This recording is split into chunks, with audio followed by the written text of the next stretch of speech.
जय राधा माधव कुंज बिहारी जय गोपी जन वल्लभ गिरिवरधारी यशोदानंदन व्रज जन रंजन यशोदानंदन व्रज जन रंजन यमुना तीरावनचारी यमुना तीरावनचारी जय राधा माधव कुंज बिहारी हरे कृष्णा कृष्णा कृष्णा हरे हरे हरे रामा राम राम हरे हरे जय जय प्रभुपाद जय श्रीला प्रभुपाद। हरि बोल।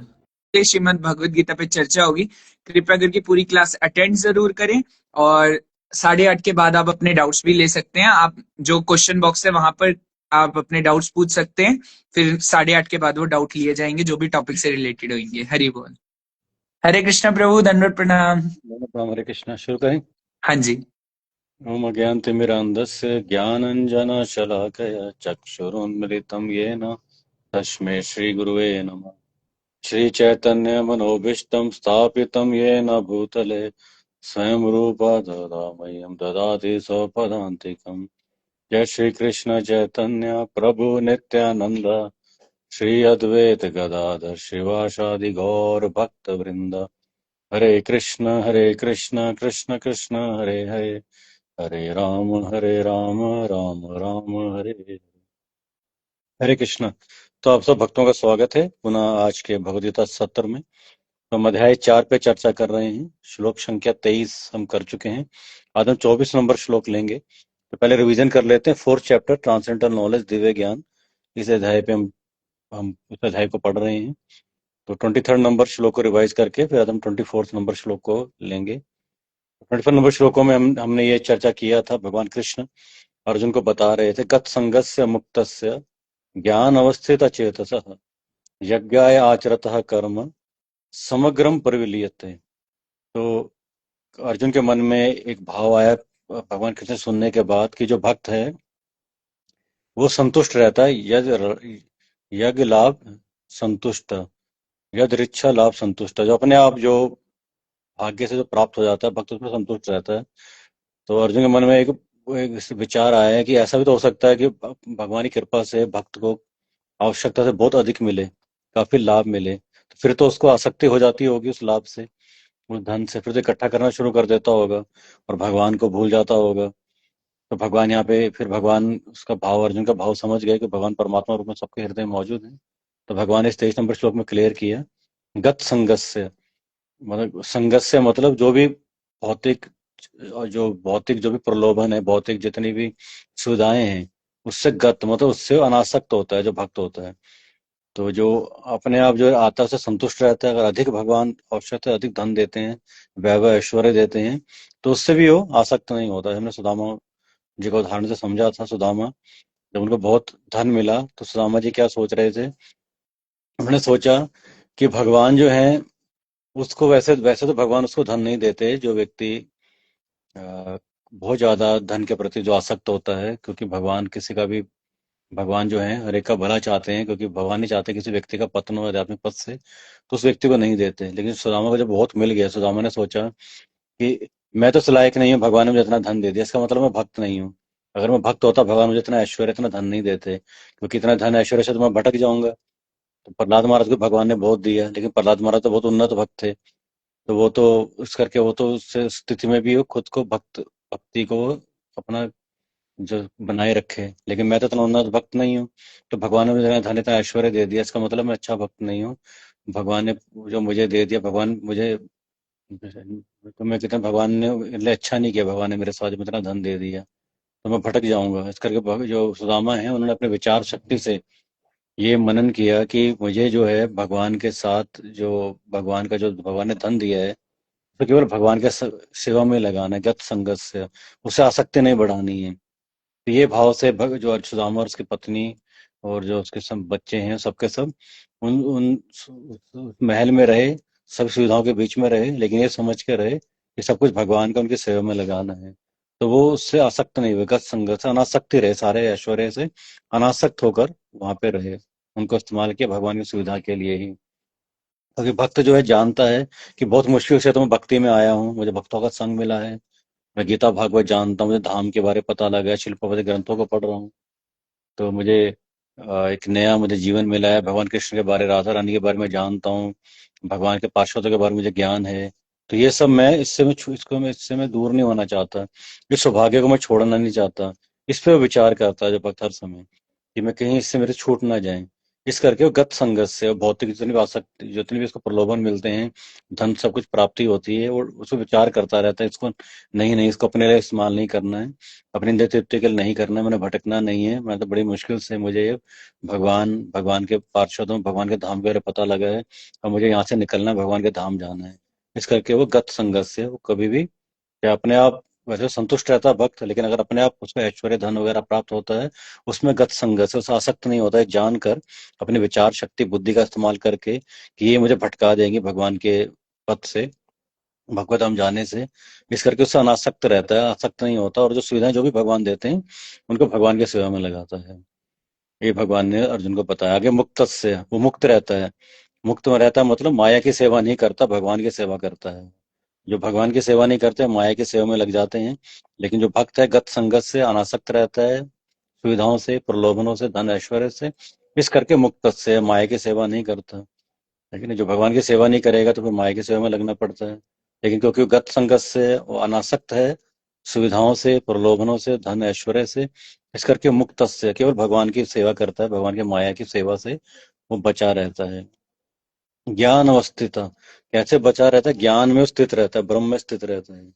चेतसा, उसका जो ज्ञान है वो ब्रह्म में, मतलब भगवान में स्थित, भगवान में फिक्स्ड रहता है, वो भटकता नहीं उस ज्ञान से, है ना। जानता है भगवान जो है परम भगवान है और मैं उनका सेवक हूं, उनका दास हूँ। इस भाव में, इस ज्ञान में हमेशा स्थित रहता है, फिक्स्ड रहता है इसमें। आगे यज्ञ है आचरत कर्म, और करता क्या है वो? यज्ञ आचरत है, तो वो यज्ञ के लिए, भगवान के लिए, भगवान की प्रसन्नता के लिए आचरण करता है। केवल ये नहीं कि अनासक्त रहता है सुविधाओं से, प्रलोभनों से, और अनासक्त होकर डिटैच रहकर कुछ नहीं करता। मुक्त से, मुक्त रहता है कि मैं मुक्त हूँ, माया की सेवा नहीं करूंगा। अनासक्त है तो, और पूरी तरह ज्ञान में स्थित है, भगवान के बारे जानता है, अपने बारे जानता है। लेकिन उस करता क्या है, कुछ कर साथ साथ कार्य भी करता है। क्या करता है? यज्ञ आचरता कर्म, कार्य करता है यज्ञ के लिए, मतलब भगवान की प्रसन्नता के लिए कार्य भी करता है वो, ये इंपॉर्टेंट है। लेकिन जो भी भगवान ने सुविधाएं दी हैं, तो करेगा क्या? यज्ञ के लिए वो कार्य करेगा, अपने लिए नहीं करेगा। अपने लिए तो अपने लिए तो गत संगत से, मुक्त से, ज्ञान अवस्था चेतस है, लेकिन साथ साथ कार्य भी करता है, कर्म भी करता है, यज्ञ आचरण से भगवान की प्रसन्नता के लिए सारे कार्य करता है। जैसे उदाहरण आता है छह गोस्वामियों का। छह गोस्वामी गत संगत से, कितना उनके पास कितना ज्ञान था, वो कितने सारा ब्रज और दूर दूर से भी लोग उनके आके उनके दर्शन करने आते थे, उनको उनको धन कुछ ऑफर करना चाहते थे, लेकिन वो कुछ नहीं लेते। एक रात एक पेड़ के नीचे बताते थे, अगली रात दूसरे पेड़ के नीचे बताते थे। लेकिन यज्ञ आचरता कर्म, भगवान के लिए जब कोई, अगर किसी ने कभी दान दिया, कुछ देना चाहा, उन्होंने क्या बोला? भगवान के लिए मंदिर बना दो। सनातन गोस्वामी के पास जो सिंध से जो व्यापारी आया था नमक का, उसने बोला मैं आपके सेवा कुछ करना चाहूंगा, भगवान के लिए मदन मोहन जी के लिए मंदिर बना दो। ऐसे रूप गोस्वामी ने गोविंद देव जी के लिए मंदिर बनाए हैं। ऐसे सारे जितने गोस्वामी हैं, खुद वो पेड़ के नीचे रहते थे, लेकिन भगवान के लिए उन्होंने बड़े बड़े मंदिरों का निर्माण किया। शिल प्रभुपाद जी, उन्होंने पूरे विश्व में कितने 108 मंदिर, कितने गुरुकुल, कितने फार्म हाउसेस, कितना कुछ बना दिया भगवान के लिए। यज्ञ आचरत कर्म, अपने लिए गत संगत से, अपने लिए पर्सनल कोई आसक्ति नहीं है, पूर्णतः अनासक्त हैं, मुक्त से, माया की सेवा में नहीं लगे हैं। लेकिन भगवान के लिए यज्ञ आचरत कर्म, भगवान की प्रसन्नता के लिए पूरा एफर्ट, 100% एफर्ट किया, भगवान के लिए बड़े बड़े मंदिर बनाए। भगवान के शिल प्रभुपाद जी ने रात रात जाग जाग कर कितने ग्रंथों को लिखा है, जो आने वाले 10,000 साल तक प्रभुपाद जी के अपने वचनों के अनुसार पूरे समाज को, संसार को मार्गदर्शन देते रहेंगे।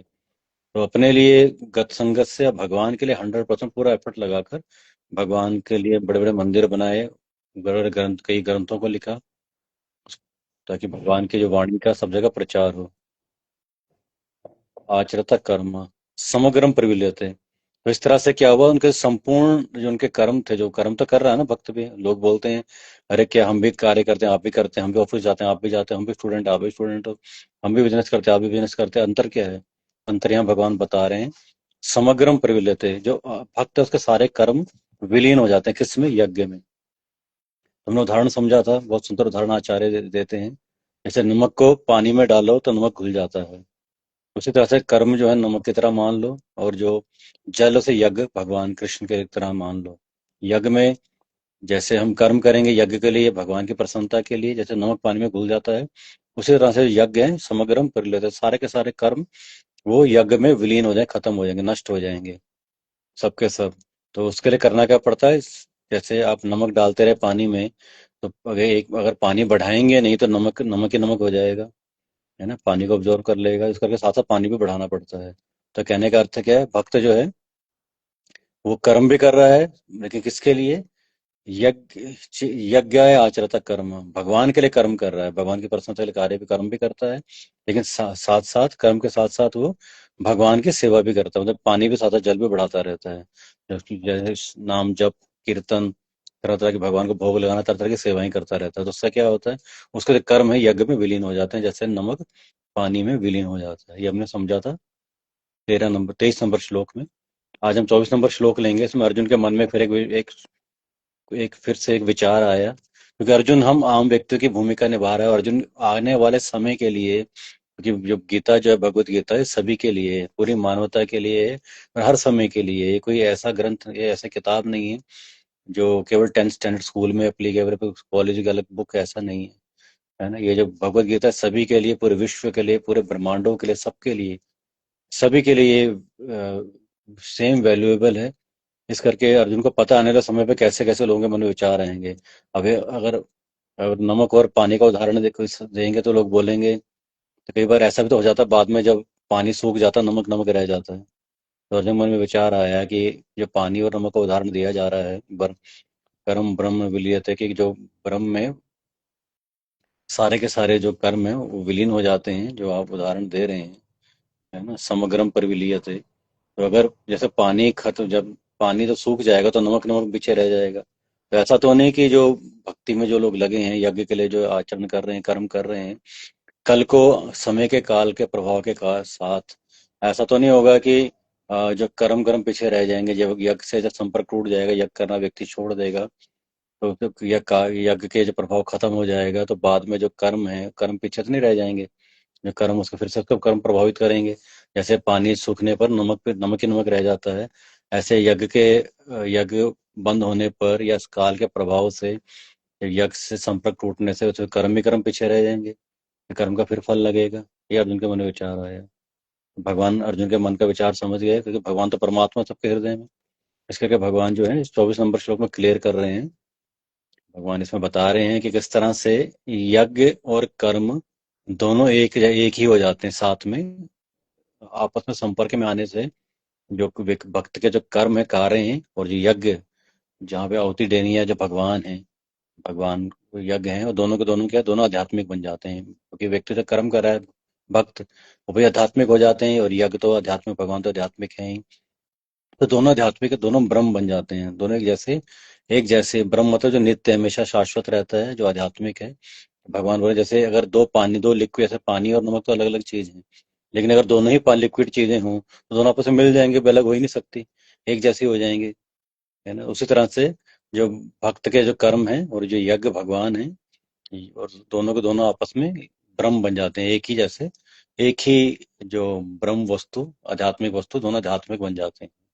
इस करके वो पीछे नमक जैसे उदाहरण जो अर्जुन समझ रहा है, पानी सूख जाएगा नमक रह जाएगा, भगवान कह रहे हैं नहीं, जल और जल एक जैसे जब होते हैं, मिलते हैं, तो अलग नहीं हो सकते। उसी तरह से भक्त के जो कर्म है, भगवान को जो अर्पण होते हैं यज्ञ को, तो यज्ञ और भक्त के कर्म दोनों के दोनों ब्रह्म या आध्यात्मिक बन जाते हैं, और भगवान इसमें क्लियर कर रहे हैं। आज के श्लोक में 25 नंबर, ये श्लोक इस प्रकार से है, आप अपने अपनी गीता में पढ़ सकते हैं साथ में। ब्रह्म अर्पणम ब्रह्म हवि, ब्रह्म अग्नो ब्रह्मणाहुतम, ब्रह्म एव तेन गंतव्य, ब्रह्म कर्म समाधिना। ब्रह्म अर्पणम ब्रह्म हवि, ब्रह्म अग्नो ब्रह्मणाहुतम् ब्रह्म एवातेन गन्ता वयम् ब्रह्म कर्म समाधिना ब्रह्म अर्पणम् ब्रह्म हवि ब्रह्म अग्नो ब्रह्मणाहुतम् ब्रह्म एवातेन गन्तव्य ब्रह्म कर्म समाधिना ब्रह्म अर्पणम् ब्रह्म हवि ब्रह्म अग्नो ब्रह्मणाहुतम् ब्रह्म एव तेन गन्तव्यम् ब्रह्म कर्म समाधिना ब्रह्म अर्पणम् ब्रह्म हवि ब्रह्म अग्नो ब्रह्मणाहुतम् ब्रह्म एव तेन गन्तव्यम् ब्रह्म कर्म समाधिना। तो बहुत सुंदर श्लोक में भगवान बता रहे हैं। इसमें भगवान ने 6 जगह पे ब्रह्म शब्द का इस्तेमाल किया है। पिछले श्लोक में भगवान बता रहे थे यज्ञ में कर्म विलीन हो जाते हैं, और उसी यज्ञ को भगवान यहाँ पे ब्रह्म बोल रहे हैं। तो यज्ञ भी भगवान श्री कृष्ण, ब्रह्म भी भगवान कृष्ण ही है। तो ब्रह्म हमने भी बताया, ब्रह्म मतलब है आध्यात्मिक, जो भी वस्तु आध्यात्मिक है। जैसे हम यहाँ भौतिक जगत है, सब कुछ मैटर है, तो जो भी स्पिरिट है, जो ब्रह्म है, आध्यात्मिक है, उसको ब्रह्म कहा जाता है। जो नित्य शाश्वत रहता है, हमेशा इटर्नल रहता है, आध्यात्मिक है, उसको ब्रह्म कहते हैं। यहाँ पे भगवान 6 बार ब्रह्म शब्द का इस्तेमाल कर रहे हैं। तो भगवान बता रहे हैं किस तरह से जो अर्जुन के मन में संशय है कि बाद में जैसे पानी सूख जाएगा तो नमक नमक रह जाएगा, तो यज्ञ के प्रभाव संपर्क में हटने से या काल के प्रभाव से कर्म कर्म पीछे तो नहीं रह जाएंगे। तो भगवान कह रहे हैं नहीं, दोनों आध्यात्मिक हो जाते हैं, यज्ञ भी और कर्म भी। तो दोनों को अलग नहीं किया जा सकता, पानी और पानी को अलग नहीं किया जा सकता। भगवान ये बता रहे दोनों ही ब्रह्म बन जाते हैं। यज्ञ भी ब्रह्म है ही, और भगवान तो ब्रह्म वस्तु है ही आध्यात्मिक, वैसे ही कर्म भी ब्रह्म बन जाते हैं, आध्यात्मिक हो जाते हैं। तो ब्रह्म अर्पणम, तो ब्रह्म अर्पण मतलब ब्रह्म भगवान, यहाँ भगवान को यहाँ ब्रह्म लिखा हुआ है, तो यहाँ पे भगवान ब्रह्म को भगवान भी कह सकते हैं। श्री कृष्ण भगवान, अभी भगवान, ये भगवान भगवान कृष्ण जी अपने को भी बोल सकते थे कि ब्रह्म जो है भगवान का ही विस्तार है। ये हम श्रीमद् भागवतम 1-2-12 में पढ़ते हैं। उसमें सूत गोस्वामी बता रहे हैं जो भगवान को 3 अलग अलग स्तर से, 3 अलग अलग स्टूडेंट्स उसको जानते हैं। है ना, भगवान जो है, अगर जितना नजदीक हम भगवान को जानते हैं, तो जो परम ब्रह्म को हम जानते हैं, तो व्यक्ति उसको भगवान के रूप में जानता है, भगवान है। थोड़ा दूर से जो भगवान को देख रहा है, वो उनको परमात्मा के रूप में जानता है। और जो और भी दूर से देख रहा है, वो ब्रह्म मतलब भगवान से जो कांति तेज निकल रहा है उनके शरीर से, या उनके अंगूठे के नाखून से, या उनकी अपनी जो कांति है, उनकी बॉडली लस्टर है, उसको ब्रह्म बोलते हैं। और जब भगवान जो लोकलाइज्ड हैं, जो उनका आंशिक अवतार है, हर जगह जगह कण कण में है, वो परमात्मा उनका विस्तार है भगवान का। और स्वयं भगवान है। जो निकट से जो देख रहा है वो भगवान को देख रहा है, जो दूर से देख रहा है वो परमात्मा, और दूर से देख रहा है वो ब्रह्म, भगवान की कांति तेज को देख रहा है। तो भगवान ये ब्रह्म इसलिए इस्तेमाल कर रहे हैं कि कई ऐसे लोग हैं जो श्री कृष्ण को साधारण मनुष्य मानते हैं, ये तो आम मनुष्य है हमारी तरह, लेकिन वो ब्रह्म को मानते हैं कि ब्रह्म, जो ब्रह्म है, निराकार है, तो जो तेज है भगवान को, उसी को मानते हैं। है ना, तो उस करके भगवान वो ब्रह्म शब्द का इस्तेमाल कर रहे हैं। लेकिन आगे भगवान चलकर 9वें अध्याय में जो मोस्ट कॉन्फिडेंशियल नॉलेज, जो परम गुह्य ज्ञान है, जो परम गुह्य ज्ञान केवल भक्तों को दिया जाता है, वहां पे भगवान बोलते हैं मद अर्पणम। यहाँ परम अर्पणम वहाँ मद अर्पणम है। 9 में यत करोषि यद असनासी यद जोषि ददासी यत यत तपस्या कौनते तत्कुरुष मद अर्पणम।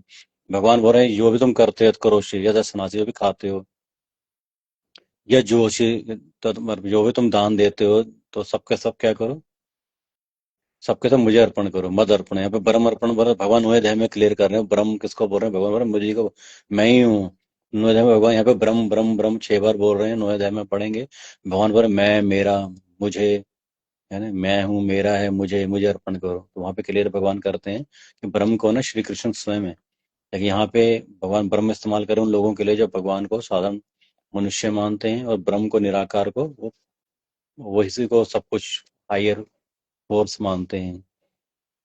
तो यहाँ पे भगवान के ब्रह्म शब्द का इस्तेमाल कर रहे हैं। लेकिन यहाँ पे ब्रह्म का मतलब भक्त के लिए यहाँ पे चर्चा हो रही, कृष्ण भक्त की चर्चा हो रही है। भगवान बता रहे हैं, क्योंकि अर्जुन को ही बता रहे थे कृष्ण भक्त संतुष्ट रहता है। तो अर्जुन का मन में विचार आया, लेकिन अगर भगवान की कृपा से बहुत ज्यादा धन मिले, तो क्या वो भटक नहीं जाएगा, धन इकट्ठा करने में लग जाएगा। भगवान ने कहा नहीं, नहीं करेगा वो, क्योंकि वो क्या होता है, गत संगत से वो अनासक्त रहता है, मुक्त से, भगवान की माया से सेवा में नहीं लगता। वो भगवान की सेवा में लगा रहता है। वो उसको वो अपनी बुद्धि का इस्तेमाल करता है, विचार शक्ति सुदामा की तरह। इतनी मुश्किल से तो भक्तों के भगवान के संग में आया हूँ, भगवान के धाम का पता लगा है, और मैंने समय, अपना टाइम, समय थोड़ा खराब करना है, भगवान की माया के पीछे भाग के, इसलिए मुक्त से माया की सेवा में नहीं लगेगा वो। कुछ मिला है तो भगवान की सेवा में लगाएगा, नहीं तो इस्तेमाल नहीं करेगा। जैसे जैसे छह गोस्वामी, उनको कोई ऑफर करता था कुछ भी मना कर देते थे लेने से।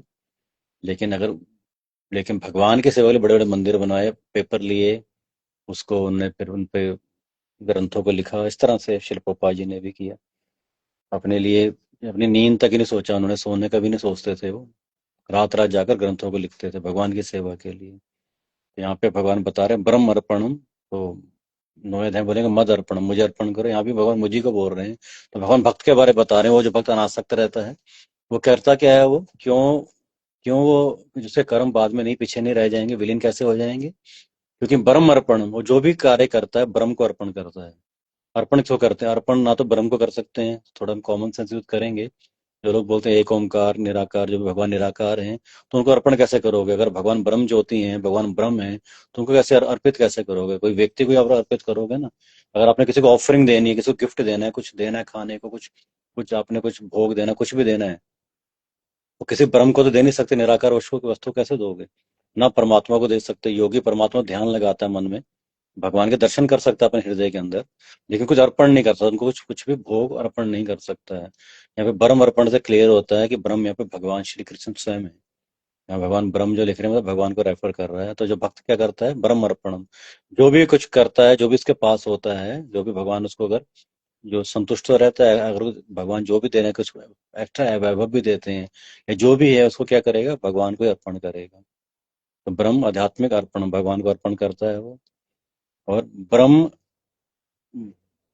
ब्रह्म हवि, आगे बोल रहे हैं ब्रह्म हवि। तो हवि मतलब जो भी हवन सामग्री में जो जब हवन यज्ञ करते हैं तो हवन सामग्री जो होती है, हवन में जो डलना है, उस सामग्री को हवि बोलते हैं, जो इंग्रेडिएंट्स जो हैं।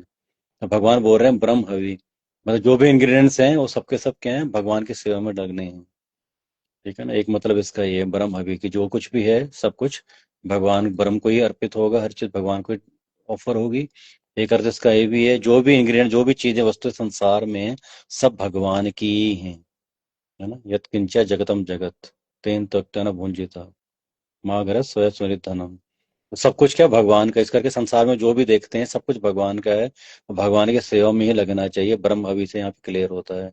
हवि मतलब हवन सामग्री, जो हवन सामग्री है वो ब्रह्म को ही अर्पित होगी, ब्रह्म में, ब्रह्म भगवान के लिए ही है। और जो भी कुछ संसार में हम देख रहे हैं सब कुछ भगवान का है, भगवान की सेवा में लगना चाहिए। मानस देह गेह जो कुछ मोर अर्पित अर्पित तोय पद नंद किशोर। मेरा मन, मेरा शरीर, मेरा घर, मेरा परिवार, सब कुछ भगवान आपका है, आप ही को अर्पित मैं करता हूँ। तो ब्रह्म हवि। आगे ब्रह्म अग्नो, तो ब्रह्म भगवान को, अग्नो मतलब अग्नि, हवन रूपी अग्नि। क्योंकि जब हवि है, जो हवन सामग्री है, वो अग्नि में डलेगी। तो ब्रह्म अग्नो, वो अग्नि भी क्या ब्रह्म है, भगवान ही है, भगवान का मुख है।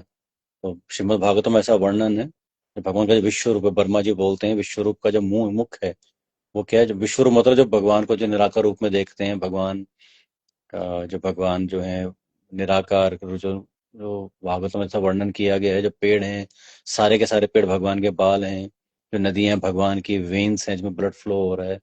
इस तरह से जो को देखते हैं जो विश्व रूप को। तो विश्व रूप में जो भगवान का मुख किससे कंपेयर किया गया, अग्नि से, ब्रह्म अग्नो। तो अग्नि क्या है, भगवान का मुख है। वैसे भी हम सब जानते हैं कि भगवान को अगर हम अर्पण करना कहाँ से करते हैं, अग्नि में हम जो भी डालते हैं भगवान को ही अर्पित होता है ना। तो इस करके यज्ञ में अग्नि तो भगवान का ही विस्तार है। वैसे भी अग्नि जो है भगवान के, चाहे अग्नि एक देवता है लेकिन भगवान के सेवक हैं। भगवान की ही कृपा से अग्नि आग का कार्य करती है। अगर भगवान ना चाहे तो अग्नि कुछ भी नहीं जला सकती। तो ब्रह्म अग्नो, तो जो हवन हवि है, जो हवन सामग्री है, वो ब्रह्म को ही अर्पित होगी अग्नि के माध्यम से, है ना। तो अग्नि क्या है, भगवान अगर विश्व रूप है तो उनका मुख अग्नि है। आगे ब्रह्मणा होतम। अब ब्राह्मण होता मतलब जो ब्रह्म को जो अर्पण करना है भगवान को, ब्रह्म हवि भगवत जो सामग्री भगवान को देनी है, कहाँ से देनी है, ब्रह्म अग्नि, अग्नि के माध्यम से। वो कैसे होनी है, ब्राह्मणा होता हूँ यहाँ पर। ब्राह्मणा, ब्राह्मणा किसको लिखा हुआ, आत्मा, हम जीवात्मा, तो हम भी ब्रह्म है। ब्रह्म था आध्यात्मिक, हमने पहले चर्चा किया, ब्रह्म था आध्यात्मिक नित्य शाश्वत। तो ब्राह्मण हुतम मतलब ये सब जो ब्राह्म, हम जो जीवात्मा है, हुतम ये अर्पित करेंगे किसको, ब्रह्म को, ब्रह्म को अर्पणम, ब्रह्म को हवि सामग्री, ब्रह्म भगवान को, अग्नो अग्नि के माध्यम से। ब्राह्मण होतम, और हम ही भगवान, हम जो ब्राह्मण हैं, मतलब हम जो ब्रह्म हैं, हमारे द्वारा ये सब अर्पित होगा। तो इस पे कि जो मायावादी लोग हैं इसका गलत अर्थ निकालते हैं। वो क्या कहते हैं, देखो ब्रह्म भगवान है, ब्राह्मण होतम, यहाँ पे आत्मा, हम जीवात्मा को भी ब्रह्म बोला गया है, तो भगवान भी ब्रह्म है, हम भी ब्रह्म है, भगवान भी अध्यात्म है, हम भी अध्यात्म है, हम दोनों एक हैं। शिल प्रभुपाद जी बोलते हैं ये बिल्कुल गलत जो तर्क है। जैसे कोई पुत्र और पिता हैं, दोनों मनुष्य हैं, तो दोनों एक हैं, है ना, क्योंकि दोनों ही मनुष्य हैं, इस करते एक तरह एक दृष्टि से दोनों के दोनों क्या हुए, एक हो गए, एक जैसे ही हैं। लेकिन बुद्धि, शक्ति, सामर्थ्य के कंपैरिजन करेंगे तो पुत्र और पिता में जमीन आसमान का अंतर है। दूसरा उदाहरण प्रभुपाद जी देते हैं अग्नि और अग्नि की चिंगारी का। तो अग्नि की चिंगारी भी अग्नि है, अग्नि भी अग्नि है, लेकिन अग्नि की चिंगारी तब तक अग्नि का कार्य कर सकती है जब तक वो अग्नि के संपर्क में रहेगी। जैसे अग्नि की चिंगारी अग्नि से बाहर हो जाएगी, अलग हो जाएगी, तो बुझ जाएगी। उसी तरह से हम भी ब्रह्म आध्यात्मिक तब तक हैं जब तक हम भगवान के संपर्क में हैं।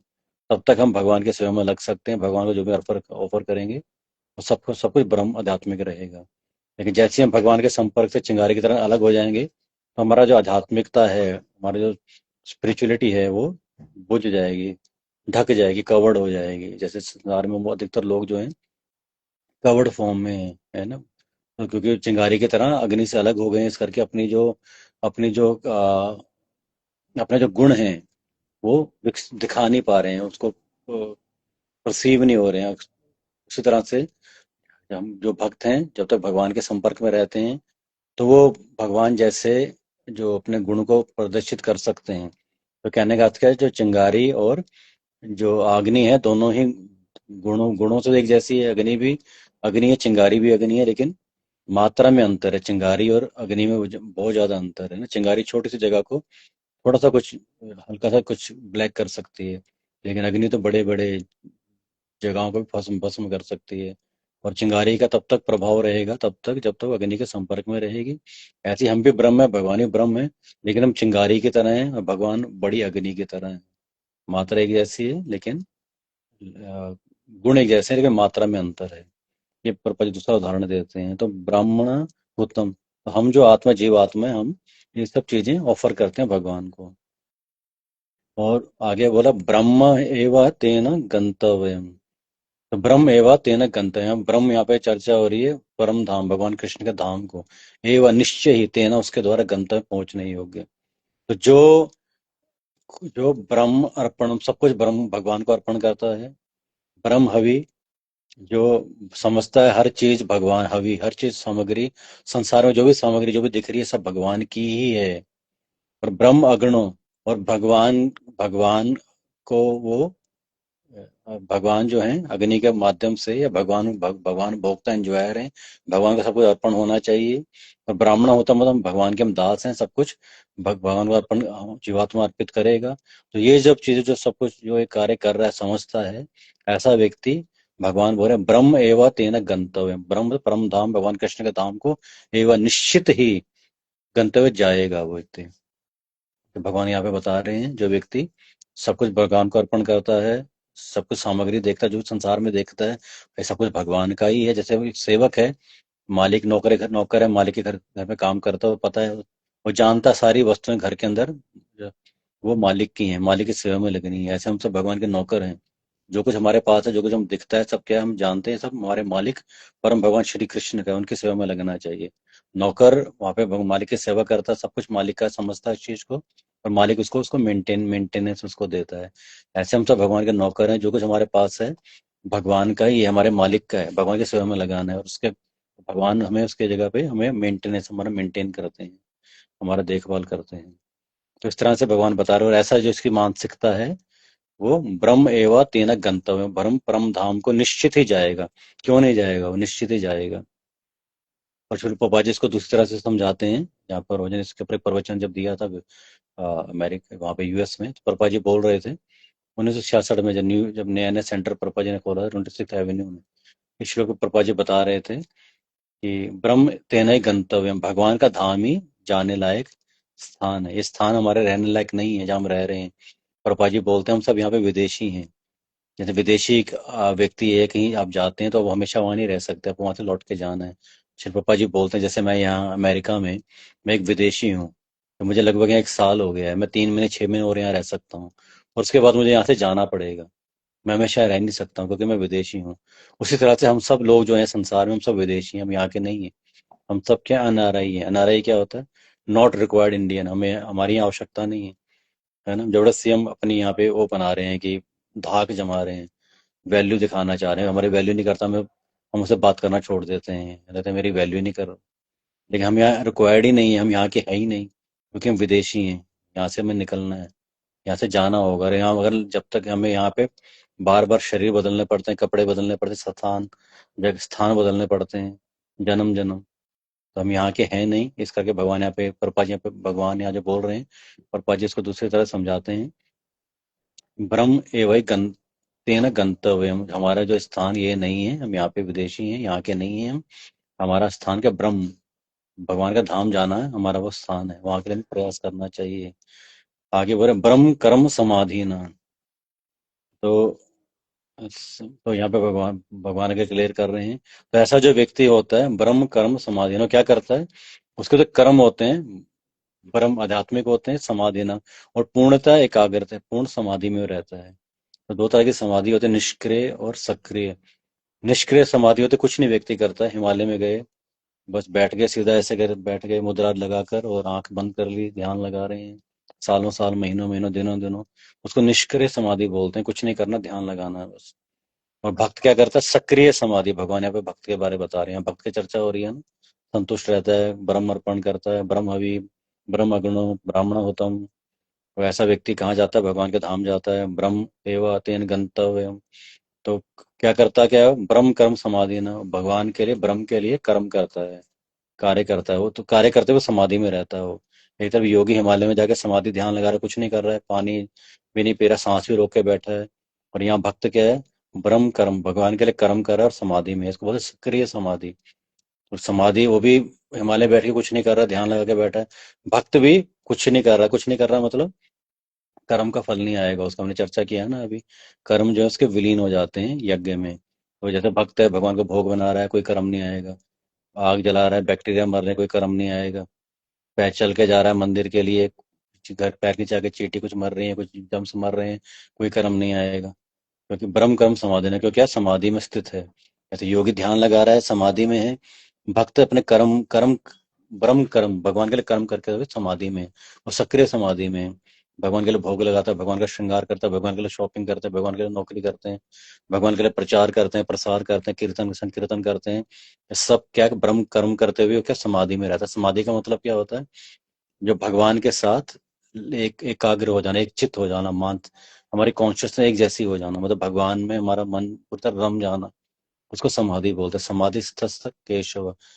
जैसे अर्जुन ने भगवान कृष्ण ने दूसरे अध्याय में पूछा था कि जो कृष्ण भावनित व्यक्ति है, जो ब्रह्म में स्थित रहता है, उसके लक्षण क्या है ना। किम सीता व्रजेता किम, कैसे बैठता है, कैसे उठता है, कैसे चलता है। भगवान यहाँ बता रहे हैं ब्रह्म कर्म समाधि ना, वो ब्रह्म के लिए कर्म करता है, और कर्म करते समाधि में रहता है, वो फिक्स्ड रहता है, उसकी कॉन्शियसनेस भगवान ने पूर्ण एकाग्रता के द्वारा। तो आशा करता हूँ वो श्लोक समझ में आ गया होगा। उसको पढ़ लेते हैं, अनुवाद और तात्पर्य, तो क्लियरिटी आ जाएगी। तो अनुवाद और तात्पर्य शिल प्रोपात जी के द्वारा, शिल प्रोपात की जय। अनुवाद इस श्लोक का इस प्रकार से है। जो व्यक्ति कृष्ण भावनामृत में पूर्णतः लीन रहता है, उसे अपने आध्यात्मिक कार्य कर्मों के योगदान के कारण अवश्य ही भगवत धाम की प्राप्ति होती है, क्योंकि उसमें हवन आध्यात्मिक होता है और हवि भी आध्यात्मिक होती है। हम चर्चा कर चुके हैं। हवन मतलब भगवान, यज्ञ आध्यात्मिक तो है ही है, भगवान यज्ञ आध्यात्मिक है ही, यज्ञ यज्ञ जो कुंड है। और हवि, उसमें जो आहुति डलेगी, वो भी आध्यात्मिक है।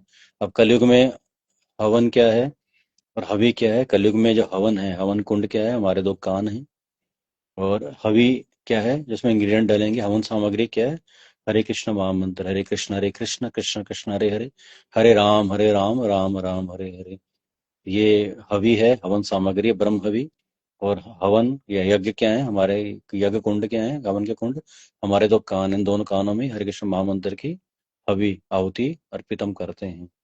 इस करके, क्योंकि दोनों ही हवन भी जो हमारे कान, और जो उसमें हरे कृष्ण महामंत्र, वो भी आध्यात्मिक है, भगवान ही नाम अवतार के रूप में है। इस करके जो व्यक्ति जो है पूरी तरह कृष्ण में लीन रहता है, और आध्यात्मिक कर्मों के योगदान के कारण अवश्य भगवत धाम की प्राप्ति होती है। ऊपर हम चर्चा कर चुके हैं। तात्पर्य में प्रभुपाद जी क्लियर कर रहे हैं, तात्पर्य बहुत बड़ा है, पढ़ लेते हैं फिर भी। यहाँ इसका वर्णन किया गया है किस प्रकार कृष्ण भावनावित कर्म करते हुए अंतत गोतवा आध्यात्मिक लक्ष्य प्राप्त होता है। यहाँ पे समझ लिया हमने, कृष्ण भावनावित कर्म करते हुए अंतगत तो फाइनली क्या होता है, आध्यात्मिक लक्ष्य क्या है, गंतव्य, जहाँ भगवान का धाम। यहाँ पे लिखा है ना, एव ब्रह्म एव तेन गंतव्यम, ये हमारा आध्यात्मिक आध्यात्मिक लक्ष्य है, भगवान के धाम को प्राप्त करना। तो भक्त जो है अपने कृष्णवाद कर्म करते हुए फाइनली आध्यात्मिक लक्ष्य भगवान के धाम को प्राप्त करता है। कृष्ण भावनाभावित विषय विविध कर्म होते हैं जिनका वर्णन अगले श्लोकों में किया गया है। तो भगवान से संबंधित कई तरह के भक्ति कार्य होते हैं, आगे हम पढ़ेंगे उन श्लोकों में। किंतु श्लोक में तो केवल कृष्ण भावनावित का सिद्धांत वर्णित है। यहाँ पे सिद्धांत प्रिंसिपल बताया गया है कृष्ण भावनावित का, कैसे सब कुछ भगवान को अर्पण करना है। भौतिक कलमश से ग्रस्त बद्धजीव को भौतिक वातावरण में ही कार्य करना पड़ता है, किंतु फिर भी उसे ऐसे वातावरण से निकलना ही होगा। हम सब भौतिक कलमश से ग्रस्त हैं, कंटेमिनेटेड हैं मटेरियली, और हम भौतिक वातावरण में हमें कार्य करना पड़ रहा है, लेकिन फिर भी ऐसे वातावरण से हमें निकलना तो होगा, हम कोई एक्सक्यूज तो नहीं दे सकते। इसके लिए हमें क्या करना है, उसको भगवान से डोर टेल कर लेना है। जिस विधि से वैसे वातावरण से बाहर निकल सकता है वो कृष्ण भावनामृत है। तो जो भी हम कार्य कर रहे हैं, करना क्या, भगवान को केंद्र में रख के करने हैं सारे कार्य। उदाहरण के लिए यदि कोई रोगी दूध की बनी वस्तुओं के अधिक खाने से पेट की गड़बड़ी से ग्रस्त हो जाता है, उसे दही दिया जाता है जो दूध से बनी वस्तु है। ये जो सुंदर उदाहरण नारद मुनि व्यासदेव को भागवतम में बताते हैं। जैसे हम कई बार देखते हैं हमारा पेट खराब होता है दूध के आइटम ज्यादा खाने से, पनीर या दूध ज्यादा पीने से, तो डॉक्टर के पास जाते हैं, डॉक्टर दही देता है जो भी दूध से बनी है। तो व्यक्ति बोलेगा मेरा दूध से पेट खराब, फिर मुझे दूध ही दे रहे हो। तो ये ऐसा ही, यही उसका इलाज है, दूध से ही उसका जो दूध की ट्रांसफॉर्मेशन है दही के रूप में, वही उस चीज को ठीक करेगा। ऐसे ही हमारे जो कर्म है हमें संसार में बांध रहे हैं, तो कर्म को ही जब हम भगवान के लिए अर्पित कर देते हैं, ब्रह्म होतम है ना, ब्रह्म अर्पणम, वही कर्म जब भगवान को अर्पित कर देते हैं तो हमें वही यहाँ से बाहर निकाल देता है। जब दूध से पेट खराब हुआ, दूध से ही दही जो है हमारा पेट ठीक कर देती है, उसी तरह से कर्म से संसार के बंधनों में बंध जाते हैं, जन्म जन्म के कर्म बंधन में बंध रहे हैं। वही कर्म जब भगवान को अर्पित कर देते हैं हम यहाँ से बाहर निकाल देते हैं। ये बहुत सुंदर उदाहरण यहाँ प्रभुपाद जी लिख रहे हैं, जो नारद जी व्यासदेव को भागवतम में बताते हैं। भौतिकता में ग्रस्त बद्धजीव का उपचार कृष्ण भावनामृत के द्वारा ही किया जा सकता है। हम सब भौतिकता मटेरियलिस्टिक में हम जो हैं, हमारा जो इलाज कैसे होगा, कृष्ण भक्ति के द्वारा ही किया जा सकता है, जो यहाँ गीता में दिया हुआ है। ये विधि यज्ञ विष्णु या कृष्ण को प्रसन्न करने के लिए किए गए कार्य कहलाती है। तो यहाँ पे यज्ञ लिखा है, या ब्रह्म बोल दो या विष्णु बोल दो कृष्ण बोल दो, एक ही बात है। तो हमें ये क्या करना, उनके लिए सारे कार्य करने हैं। भौतिक जगत के जितने ही अधिक कार्य कृष्ण भावनामृत में या केवल विष्णु के लिए किए जाते हैं, पूर्ण तल्लीनता से वातावरण उतना ही अधिक आध्यात्मिक बनता रहता है। ब्रह्म शब्द का अर्थ है आध्यात्मिक। भगवान आध्यात्मिक हैं और उनके दिव्य शरीर की किरणें ब्रह्म ज्योति कहलाती हैं। ब्रह्म, यही उनका आध्यात्मिक तेज है। प्रत्येक वस्तु इसी ब्रह्म ज्योति में स्थित रहती है, किंतु जब यह ज्योति माया इंद्र तृप्ति द्वारा आच्छादित हो जाती है तो यह भौतिक ज्योति कहलाती है। हमने क्लियर चर्चा में कर ही लिया है, भगवान से तेज जो आ रहा है उसको ब्रह्म ज्योति कहते हैं। और हर वस्तु उस पर फिक्स्ड, उस पर टिकी हुई है। जैसे हम जानते हैं सोलर सिस्टम सूर्य किरणों पे फिक्स्ड है, हम स्कूल में पढ़ते थे, है ना। सूर्य की जो किरणें हैं उस पे सारा सोलर सिस्टम, सारे जो ग्रह हैं उस पे टिके हुए हैं, और सूर्य किस पे टिका हुआ, ब्रह्म ज्योति पे। ऐसे कि हर चीज पीछे, हर चीज ब्रह्म ज्योति पे टिकी हुई है। लेकिन जब हम लेकिन जब वो ज्योति माया दृष्टि द्वारा आच्छित हो जाती है तो वो भौतिक ज्योति कहलाती है। तो हम जब तो जो कोई हर वस्तु वैसे आध्यात्मिक होती है, कहने करती है, लेकिन हम जब उसको अपनी इंद्रिय तृप्ति का इस्तेमाल करने लग जाते हैं वो भौतिक बन जाती है, या वो माया कहलाती है, भौतिक ज्योति कहलाती है। अब कुछ भी, हर वस्तु भगवान की है, आध्यात्मिक ही है ना। हर चीज स्पिरिचुअली होती है, हर चीज, everything is spirit, but when you try to use it in our own sense gratification it becomes matter, है ना। तो इसी तरह भगवान यहाँ पे बता रहे हैं कि हर वस्तु आध्यात्मिक है, लेकिन हम जब उसको अपनी तृप्ति का इस्तेमाल करते हैं तो वो आध्यात्मिक वस्तु क्या, भौतिक बन जाती है। तो अल्टीमेटली हमारी कॉन्शियसनेस है कि मटीरियल है कि स्पिरिचुअल है। जिस व्यक्ति की, क्योंकि हम संसार में भक्त भी है, साधारण व्यक्ति भी है। तो एक व्यक्ति प्रभु जी उदाहरण देते, फूल देखता है, उसको देखता है कि इसका मैं अपनी प्रेमिका को या अपने लिए इस्तेमाल करूंगा। वो भक्त देखता, भक्त उसी फूल को देखता है, लेकिन वो सोचता है इतना सुंदर फूल भगवान को अर्पण करूंगा। तो वस्तु तो सेम ही है ना, लेकिन वो क्या हो गई, माया द्वारा आच्छादित, कवर्ड हो गई, इंद्र तृप्ति के लिए कवर्ड हो गई, इस करके भौतिक वस्तु बन गई है वो। ये भौतिक आवरण कृष्ण भानुति द्वारा तुरंत हटाया जा सकता है।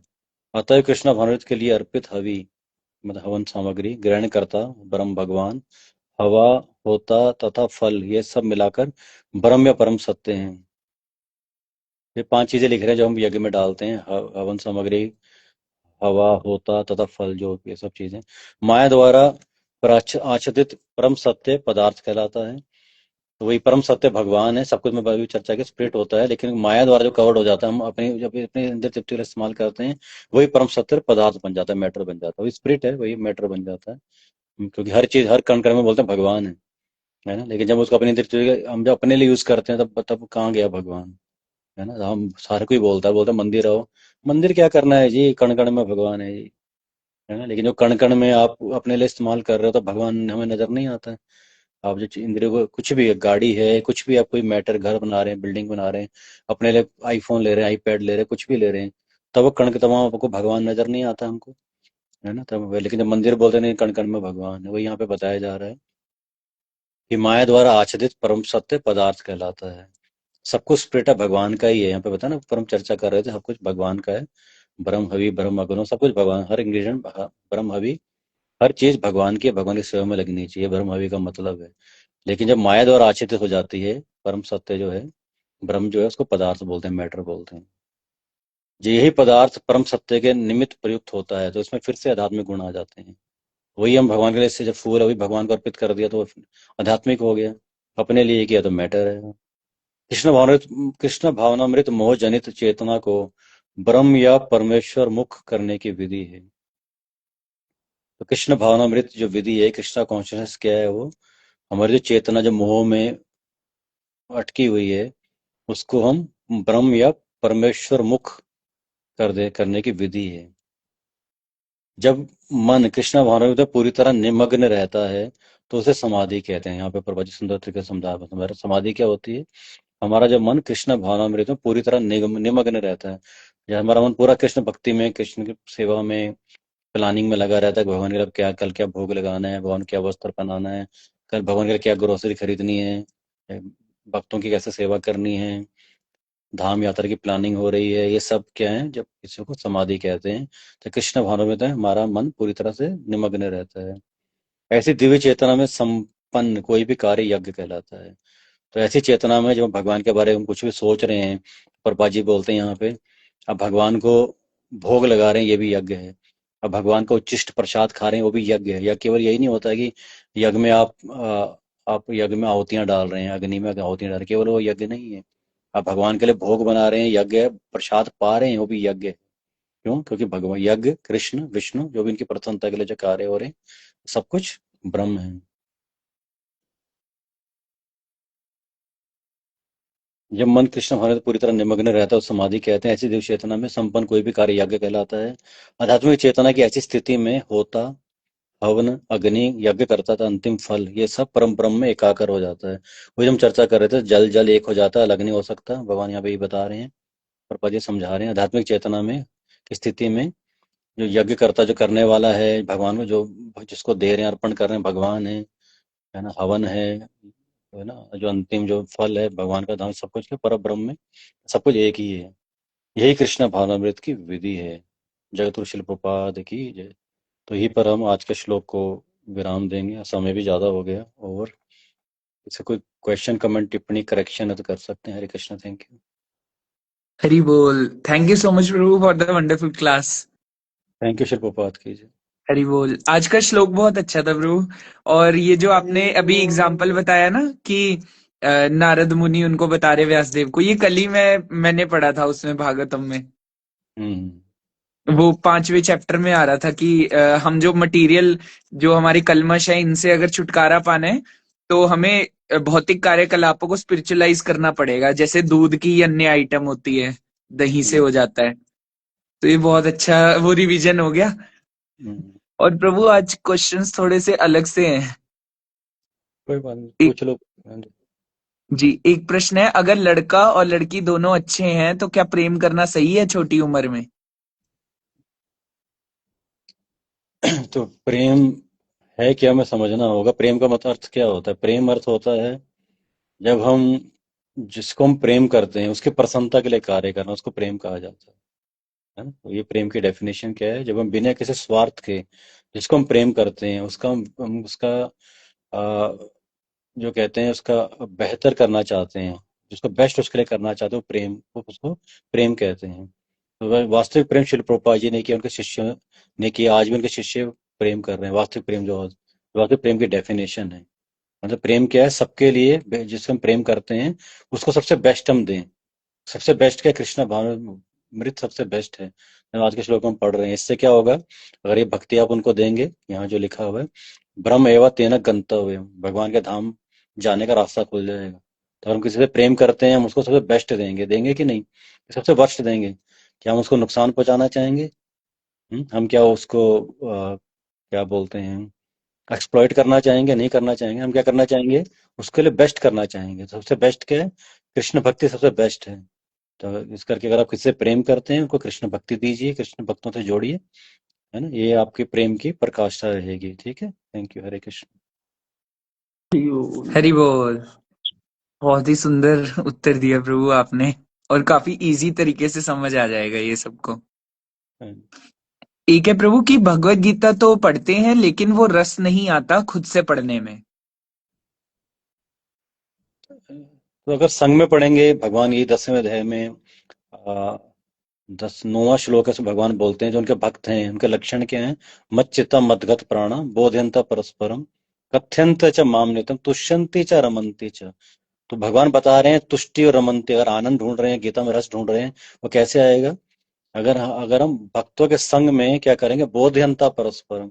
अकेले में रस कभी नहीं आता है। आपका जब बर्थडे होता है, वो अकेले में एंजॉय कर पाते हैं क्या?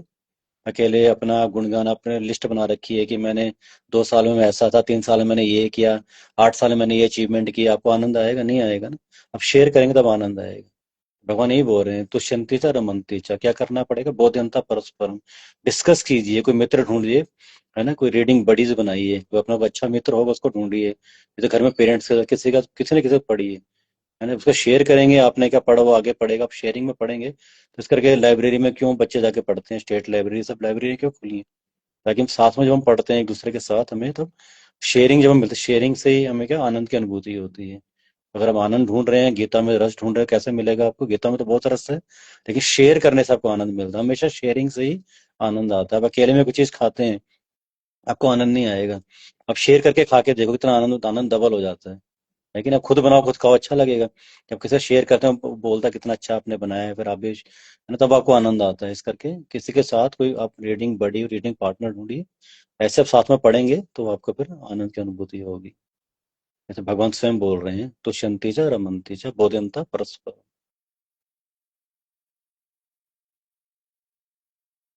एक प्रभु प्रश्न है कि शास्त्रों के अकॉर्डिंग फीमेल बिलोंग्स टू शूद्र कम्युनिटी, तो कैसे गोपियों को फीमेल बॉडी मिली, मेल बॉडी नहीं मिली, क्योंकि वो भगवान श्री कृष्ण की शुद्ध भक्त थी। ऐसा शायद आपने, मतलब थोड़ा समझने में आपको गलती हो गई है कि स्त्रियां जो शूद्र कम्युनिटी में आप डाल रहे हैं। शूद्र बेसिकली होता है क्या? वर्किंग क्लास को शूद्र बोलते हैं, जो बाकी जो 3 वर्ण हैं, जो क्षत्रिय हैं, वैश्य हैं, ब्राह्मण हैं, उनकी जो सेवा करता है उसको शूद्र बोला जाता है। ठीक है ना? तो शूद्रों के साथ स्त्रियों को रखा गया है, गीता में है, एक अलग कैटेगरी में वैश्य, शूद्र, स्त्री, है ना? पाप योनि एवं च श्लोक आता है, उसमें भगवान ने रखा। उसमें क्या भगवान बताना चाह रहे हैं? तो जिनकी सेंस ग्रेटिफिकेशन है, जिनकी मेंटेलिटी होती है, जो इंद्र तृप्ति करना चाहते हैं, उनको भगवान एक कैटेगरी में रखा हुआ है। उनका भी उद्धार हो जाता है अगर भगवान की भक्ति में लगते हैं, ये यहाँ पे बताया गया है ना? तो किम, तो ब्राह्मणों की तो क्या बात करनी, भक्तों की क्या बात करनी, भगवान अगले श्लोक में बोलते हैं उसके। तो कहने का अर्थ क्या है? स्त्री क्या है? एंजॉइंग मेंटेलिटी को स्त्री बोला गया है। शरीर को स्त्री वहां पे नहीं बताया गया है। जो एंजॉइंग, भोगने की जो मेंटेलिटी है, उसको स्त्री वहां पे, उससे संबोधित किया गया है। तो स्त्रियों में भी स्त्रियां ऐसी तो बहुत उन्नत है आध्यात्मिकता। कुंती महारानी है, द्रौपदी महारानी है, उत्तरा है, एक से एक महान है ना? मीराबाई है। तो समझ रहे हैं? तो बॉडी को वहां पे नहीं रेफर किया गया, एंजॉइंग मेंटेलिटी को रेफर किया गया है। जैसे आजकल पुरुष भी एंजॉय करना चाहते हैं, तो पुरुष भी स्त्री है। ठीक है, तो उसके अगर सेंस ग्रेटिफिकेशन मेंटेलिटी, तो वो भी स्त्री है। स्त्री का वहां पे रेफरेंस किया जा रहा है एंजॉइंग मेंटेलिटी से। ठीक है, शारीर, उस शरीर से वहां पे रेफर नहीं किया जा रहा है। ठीक है। और जब भगवान के जो भक्त बता रहे हैं, गोपियां बता रहे हैं, तो गोपियां अलग अलग कैटेगरी, अलग अलग भगवान के साथ, जिनका जो उनका जो सेवा का भाव था, जिनका जो यज्ञ तप था, उसके अनुसार अलग अलग जो ऋषि थे दंडकारण्य, जो वन में जो ऋषि भगवान राम को देखकर आकर्षित हो गए, भगवान से प्रार्थना किया, तो भगवान ने कहा अगले जन्म में, अगले अवतार में जब मैं कृष्ण के रूप में आऊंगा तब तुम्हें मैं स्वीकार करूंगा। तो दंडकारण्य के जो ऋषि हैं वो स्त्रियां बने और भगवान ने उनको कृष्ण जी ने स्वीकार किया। जैसे अलग अलग गोपियां हैं, कुछ स्वर्ग की जो स्वर्ग की जो देवियां हैं वो भी अप्सरा, वो भी गोपियां बनी कुछ। ठीक है, तो यहाँ पे जो मेंटेलिटी बताई गई, सेंस कैटेगरी मेंटेलिटी को स्त्री बोला गया है। ओके, हरे कृष्ण। जी। एक प्रभु आया है कि अ, कुछ वक्त इंट्रोडक्शन मांग रहे हैं मायापुर धाम यात्रा का। तो आप डीएम कर देना, आपको डिटेल दे देंगे। इंट्रोडक्शन मायापुर धाम यात्रा 28 मार्च से 5 अप्रैल तक हम प्लान कर रहे हैं। तो ये चंडीगढ़ से जाएंगे बेसिकली, लेकिन आप हमें बीच में ज्वाइन कर सकते हैं, कोई मतलब कोई दिल्ली से रास्ते पे जो जहाँ जहाँ से रूट जाता है आप हमें वहाँ से ज्वाइन कर सकते हैं। तो ये 28 से 5 अप्रैल तक रहेगी और हम कई स्थानों में जाएंगे। और वैष्णो बाइक्स आप अभी लाइव है ही हैं, ये गौरांगा बाइक्स हैं। तो गौरांगा बाइक्स का जो पेज है, मार्गेश्वरी माता जी वो लीड करेंगी यात्रा को, है ना। और हम भक्तों के संग में जाएंगे और आपको बहुत आनंद आएगा। आपको जगह जगह पे कथा सुनने को मिलेगी, वहाँ की लीलाएं पता लगेंगी, और संग में हम साथ में रहेंगे, साथ में प्रसाद पाएंगे, यात्राएं करेंगे, संकीर्तन करेंगे, नृत्य करेंगे, बहुत सारी सेवाएं करेंगे। तो आप जुड़ सकते हैं 28 मार्च से 5 अप्रैल के लिए। बाकी डिटेल्स के लिए उसमें जो नंबर दिया गया उस पर आप व्हाट्सएप कर सकते हैं, कॉल कर सकते हैं। ठीक है, हरे कृष्ण। हरि बोल। थैंक यू सो मच प्रभु, आज यही प्रश्न थे। थैंक यू सो मच आने के लिए, बने रहने के लिए। सरल नहीं है कलयुग में समय निकालकर भगवान के बारे में सुनना, भक्तों के संग में आना। तो आप ये प्रयास कर रहे हैं तो भगवान आपके प्रयास को बनाए रखें, आप पे कृपा रखें। हम पुनः मिलेंगे फ्राइडे को 25 नंबर श्लोक के साथ, कृपया आप पढ़कर आइएगा। तब तक के लिए भगवान भगवद गीता की जय, शिल प्रभुपाद ठीक है। की, सभी एकत्रित भक्तों को। Thank you, Hare Krishna. Hare Krishna.